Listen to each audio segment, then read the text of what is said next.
Halo semua, balik lagi dengan saya Calvin. Jadi kali ini saya akan membahas tentang timnas Indonesia yang berlaga mulai minggu lalu sampai kemarin. Jadi seperti yang kalian tahu, timnas melakoni pertandingan di kualifikasi Piala Dunia melawan Vietnam. Pertama di kandang sendiri di GBK, dan kemudian yang kedua di kandangnya Vietnam. Jadi kita akan bahas satu persatu pertandingannya. Jadi pertama diadakan di GBK dulu hari Kamis tanggal 21 Maret.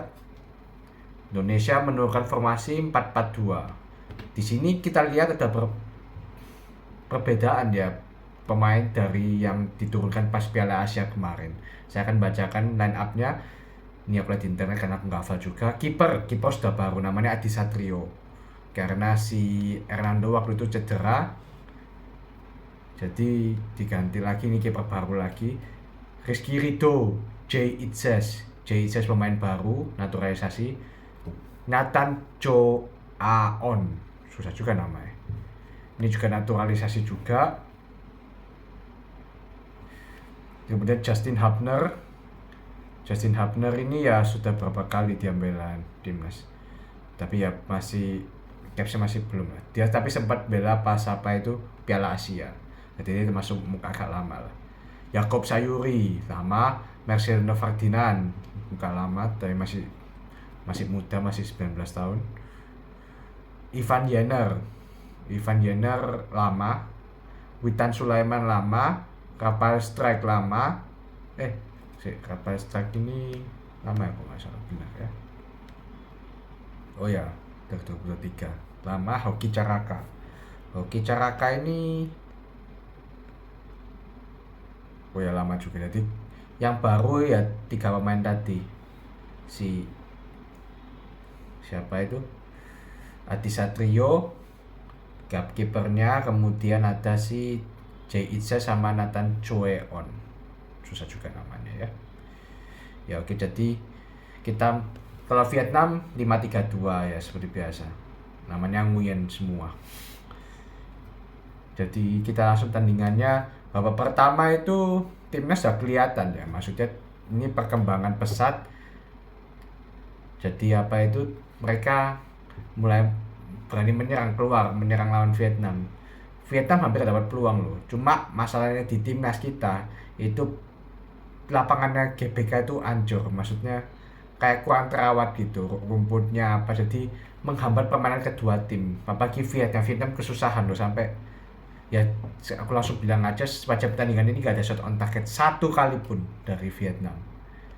Jadi yang nominasi Indonesia berapa kali lempar ke dalamnya Pratama Arhan itu membahayakan, tapi masih belum bisa di babak pertama, masih 0-0. Di babak pertama timnas pun tidak main bagus, jadi mungkin karena masih ada pemain yang perlu adaptasi lah. Dan Coach Sintayong masih melakukan eksperimen. Ini kelihatan di sini bahwa masih banyak pemain lokalnya juga, itu sudah banyak dinaturalisasi. Nah di babak kedua baru mulai dimasukkan pemain kayak Sandy Walsh, tapi masih banyak pemain itunya sih juga. Oh ya, satu lagi Pratama Arhan juga baru dimasukkan, Eki Maulana Fikri, Ricky Kamboja sama Ramadan Sananta. Oh, Pratama Arhan baru kedua ya, berarti babak pertama belum ada itu. Jadi di babak kedua baru mulai ada serangan lagi, dan versi cetak gol Indonesia ya sedikit keberuntungan sih. Jadi laut ya mematikan itu pertama kan itu lemparan ke dalamnya, kemudian kena pemain Vietnam sih. Nah itu ya Japso Eki Maulana Fikri pas di posisi yang pas, dia tinggal tendang dan gol, jadi gol tap in lah. Tapi emang itu kacau dari Vietnam lah istilahnya itu. 1-0 ya, sebenarnya pertandingan ini agak membosankan juga sih, maksudnya Vietnam juga nggak dapat peluang satupun, jadi 1-0 lah yang menang. Dan ya ini pertama kalinya Sandy Walsh jadi kapten ya. Ini kaptennya berdua Rizky Ridho, dia masih muda, masih 22 tahun, dia bisa jadi kapten, luar biasa juga ya. Sandy Walsh dia jadi setelah Rizky Ridho dikeluarin, Sandy Walsh jadi kaptennya, dan itu katanya dia pengalaman berharga lah jadi kapten timnas Indonesia. Kita masuk ke pertandingan kedua. Di pertandingan kedua kali ini lawan Vietnam lagi, tapi main di kandangnya Vietnam. si stadion apa itu namanya, Maidin National Stadium ya itulah. Jadi oh ya, Vietnam ini berarti pelatihnya bukan Park Hang-seo lagi ya, tapi pelatihnya namanya Philippe Troussier. Itu pelatih yang dulu membawa Jepang ke Piala Asia apa gitu kalau nggak salah. Tapi ya apa ya, ini kita bahas yang babak yang leg kedua lah bilang aja gitu. Jadi Indonesia menurunkan starting lineup yang cukup berbeda dari yang musim lalu. Ada beberapa perbedaan. Hernando Ari kipernya balik lagi fit. Asnawi Mangkualam yang leg pertama nggak main karena akumulasi kartu, jadi kapten juga. Nathan Choaon, Jay Itzes, ini dua pemain naturalisasi masih bertahan sebagai starter. Rizky Ridho, ini ada pemain baru, Tom Haye juga baru dinaturalisasi juga kemarin Maret. Marcelino Ferdinand lama, Habner lama, Witan lama, Hoki Caraka lama, sama ada Ragnar Oratmangoen, susah banget namanya. Ya begitulah, 4-3-3 kali ini formasinya. Tapi gak tahu ya kalau aku sempat lihat di starting line up-nya di apa itu gambar itu formasi 5-4-1, jadi nggak tahu yang bener yang mana, entah 5-4-1 kayak entah 4-3-3 kayak kalau di sini 4-3-3. Di Vietnam bermain dengan formasi 3-4-3 ya, Nguyen semua namanya, whatever lah, aku nggak ngajuk semua lah. Cuma sebelum itu pemain Vietnam tuh kuak-kuak gini, maksudnya nyinyir juga bilangnya, ini kita lawan timnas Indonesia apa timnas Belanda sih, misal satu yang pemain Vietnam ngomong gitu. Juga ada yang bilang itu Pratama Han curang itu, pakai lemparan dalam apa gitu, itu yang bikin timnas Indonesia menang. Ada juga yang ngomong, iya timnas di GBK apa itu dan di Gelora Bung Karno lapangannya jelek, makanya permainan kita nggak bisa berkembang, katanya pemain Vietnam gitu. Nah sekarang sudah nggak bisa lagi karena main di kandangnya Vietnam. Dan lucunya setelah komen-komen tersebut, baru 9 menit sudah gol lewat Jay Itzes. Dan tahu yang itu lewat set piece, dan tahu yang bawa siapa? Tom Haye. Jadi dua-duanya pemain diaspora semua, pemain naturalisasi dan cetak gol. Dan kemudian dalam waktu berselang si Ragnar Oratmangoen susah ini yang pemain naturalisasi juga cetak gol di menit 23. Bagus loh golnya, dia melewati 4 pemain Vietnam, dia soloran dan dia ngolongi kipernya Vietnam. Malu dong kipernya Vietnam dan gol. Tapi secara overall babak pertama itu juga sebenarnya nggak terlalu bagus ya, maksudnya apalagi lini belakang Vietnam sempat beberapa kali ada peluang. Jadi Vietnam di home base-nya lah istilahnya, di kandang mainnya lebih bagus daripada pas di Indonesia. Jadi mungkin mereka lebih terbiasa, jadi mereka ada beberapa peluang, tapi ya sayangnya finishingnya buruk. Dan Hernando Ari berapa kali dapat penyelamatan cukup bagus lah. Jadi ya kalau nggak finishingnya nggak buruk, mungkin Vietnam bisa dapat 1 atau 2 gol mungkin. Jadi maksudnya tipis lah kalahnya. Di babak pertama 1-2-0 Sudan. Babak kedua Vietnam mulai nyerang terus, tapi ya gagal karena pertahanannya masih lumayan lah, walaupun masih banyak yang perlu diperbaiki. Jadi di babak kedua mulai melakukan 5 pergantian juga, Coach Sintayong, Yaakob Sayuri, Ramadan Sananta, Eki Maulana Fikri, Ricky Kambuaya, itu Febriansel. Oh iya, catatan di babak pertama ya, itu menurut saya Asnawi mainnya kurang bagus. Jadi dia melakukan pelanggaran tidak perlu kepada pemain Vietnam.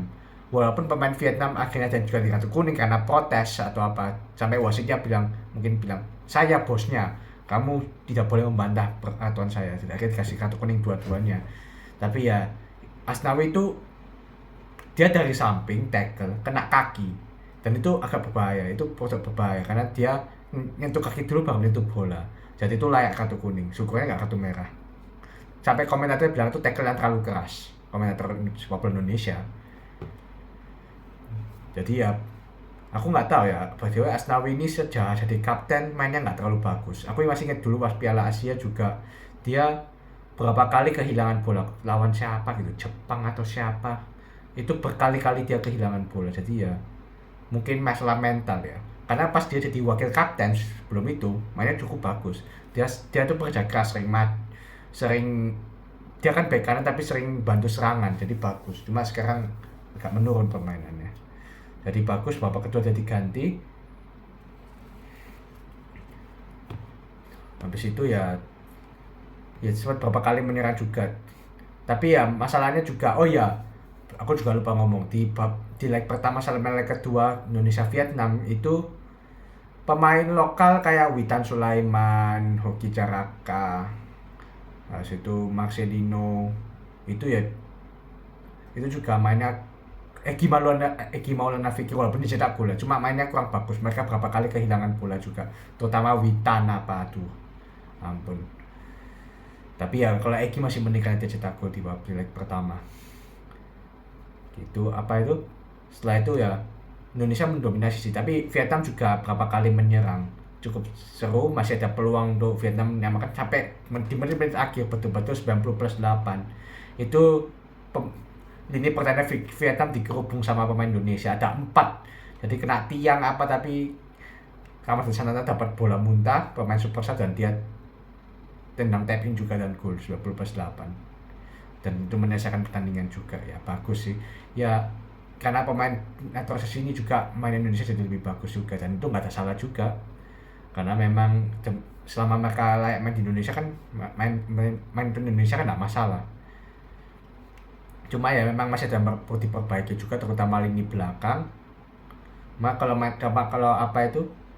ini kan juga mungkin beberapa pemain naturalisasi juga ada yang belum dipanggil atau cedera atau apa ya, kayak Jody Amat. Habis itu siapa lagi, itu ada Makro sudah pensiun ya kalau nggak salah ya, itu apa. Jadi ya semoga nanti yang pemain diaspora semua, Sandy Walsh nggak main di babak kedua ya, dia leg kedua ya. Jadi aku harap pemain lokal juga bisa berkembang, belajar dari pemain naturalisasi ini. Kayak contohnya Tom Hayat, dia nggak banyak lari tapi dia passingnya akurat semua, dia penempatan posisinya bagus. Jadi semoga pemain lokal kita bisa belajar, karena pemain lokal kita yang biasa main di Liga 1, di Liga Indonesia itu mainnya lebih ke kick and rush. Jadi mainnya itu ya banyak lari gitu, gocek-gocek, habis itu ya umpan lambung, itu harus ditinggalkan. Kalau mau itu harus lebih mengandalkan umpan pendek, kerjasama tim gitu, harus tahu penempatan posisi gimana. Dia bagus lah sekarang pemain naturalisasi. Jadi semoga timnas kita bisa berkembang ke depan, dan semoga mungkin kita bisa lolos Piala Dunia lah ya, walaupun harapannya kecil tapi nggak ada salah berharap kan. Dan dengan kedua kemenangan ini sekarang Indonesia di posisi kedua, jadi 200 tim bisa lolos. Jadi Irak pasti lolos, ya tinggal siapa, Indonesia atau Vietnam, kemudian bisa kita. Jadi ya bagus lah. Ini sekarang babak kedua kualifikasi Piala Dunia, masih ada babak ketiga nanti. Itu lawannya lebih berat lagi, nanti bisa ketemu Jepang atau Korsel atau siapa, Timur Tengah mungkin. Jadi ya harus bersiap Indonesia. Tapi kalau misalnya ini bisa lolos pun nanti dari babak kedua itu sudah pencapaian, karena ini kemenangan Indonesia setelah 20 tahun. Jadi setelah 20 tahun akhirnya kita menang di kandang Vietnam, lama banget. Sama kalau nggak salah kita menang pertama kali di kualifikasi Piala Dunia itu setelah kalau nggak salah 14 tahun atau berapa gitu. Jadi lama banget lah, pokoknya 10 tahun lebih lah. Jadi ini pencapaian buat timnas Indonesia. Ini sangat appreciate, aku sangat senang. Istilahnya timnas kita bisa berkembang kayak gini, dan ini berkat Coach Sintayong juga. Jadi dia berani memainkan pemain muda. Oh ya, aku lupa fun fact juga. Di leg pertama lawan Vietnam di GBK itu pemain paling tua umur 26 tahun, Yaakob Sayuri. Sisanya 23 tahun ke bawah. Jadi itu perjudian loh. Apalagi ini laga penting, tapi Coach Sintayong berani, maksudnya itu, dan bisa akhirnya berhasil menurunkan pemain muda. Itu perjudian yang luar biasa, dan itu perjudian itu berhasil. Jadi respect lah bagi Coach Sintayong juga. Ini emang pelatih jenius ini satu. Dan ya maksudnya dia juga sudah berkorban banyak juga untuk timnas Indonesia juga. Makanya aku anggap Pak Erick Thohir PSSI juga full mendukung dia, apapun yang Coach Sintayong mau dikasih juga, katanya sih gitu. Jadi ya bagus lah, semoga Coach Sintayong bertahan lama lah. Nanti kedepannya kita lawan Irak ya, kalau bisa seri aja bagus sih. Jadi aku nggak berapa nih, tapi semoga kita bisa kasih perlawanan lah. Soalnya kita pas kemarin kualifikasi di leg pertama kita bobol 5-1 kalau nggak salah, atau 5-0 ya, aku lupa. Jadi ini penting lah. Dan kapan hari di Piala Asia juga kita dikalahkan 3-1 lawan Irak. Jadi sekarang lawan Irak lagi, lawan Vietnam lagi, jadi kita mukul terus. Jadi semoga kali ini kita bisa menang lah lawan, ya seri, at least bisa seri lah lawan Irak. Ya aminkan aja lah. Ya itu aja sih dari 2 pertandingan ini. Ini secara overall permainannya sudah mulai berkembang pesat lah. Dan oh ya, ranking kita sekarang 130-an ya, 135 kalau nggak salah. Jadi naik. Kita cek dulu ya, betul nggak 135? Kita cek di internet juga, aku nggak hafal juga soalnya. Aduh, iklan.